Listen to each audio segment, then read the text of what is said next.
If you overstay your visa, can you still get a green card? I'm Erick Widman. I'm an immigration lawyer, and it is incredibly important that you know what your period of authorized stay is for your visa whenever you come into the US as a non-immigrant.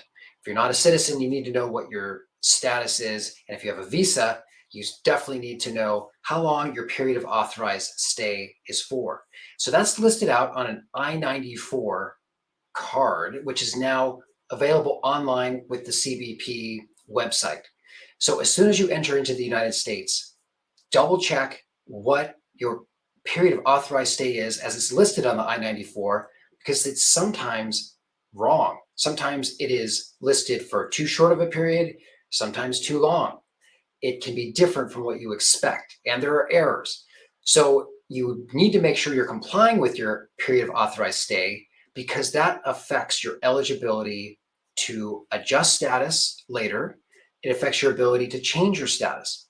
And so a key benefit of following all the rules and qualifying with all the necessary requirements for adjustment of status, a key benefit is that you can stay in the United States and get your green card without having to leave. But you have to make sure that all of the proper requirements are followed. And one of those key requirements is making sure that you stay within your status. For those of you who overstayed your visa, there are still some options. The options are more limited, however, and that the main option that many people know about is through marriage to a US citizen. If you're an immediate relative, you're able to have your overstay forgiven, effectively wiped away or disregarded by USCIS with your adjustment of status. So immediate relatives, they are parents of US citizens, they are the spouse of a US citizen, and they are kids under 21. So if you have an immediate relative petitioner, you are able to then adjust status with an overstay, despite an overstay. So if one of those categories of immediate relative is your spouse, you're obviously not going to be marrying your parents. But if you have an immediate relative petitioner, that is one way to deal with an overstay. And when a US citizen is involved, that effectively covers up the unlawful presence issue. If you don't have a US citizen petitioner and all the other requirements are not met, many people have to leave the United States and apply for a waiver to deal with that visa overstay.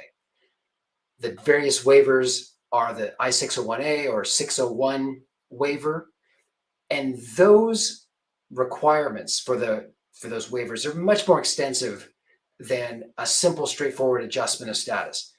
The amount of work required for a waiver is extensive, and therefore, of course, you'll avoid it if at all possible. For those who are undocumented and entered without inspection, the options are similarly limited.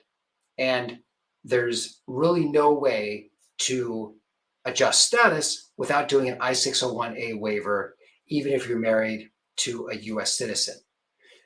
So overall, you're going to want to carefully assess when you actually overstayed, how long it was for, because if it was less than a year, it was over 6 months, but less than a year, you might be subject to a 3-year bar. If your overstay was over a year, there's a 10-year bar which you would be subject to. But if it was less than 6 months, you could be okay. Make sure to check out the rules. Make sure to get in touch with us if you have any further questions over at Passage Immigration Law. We look forward to hearing from you, and take care.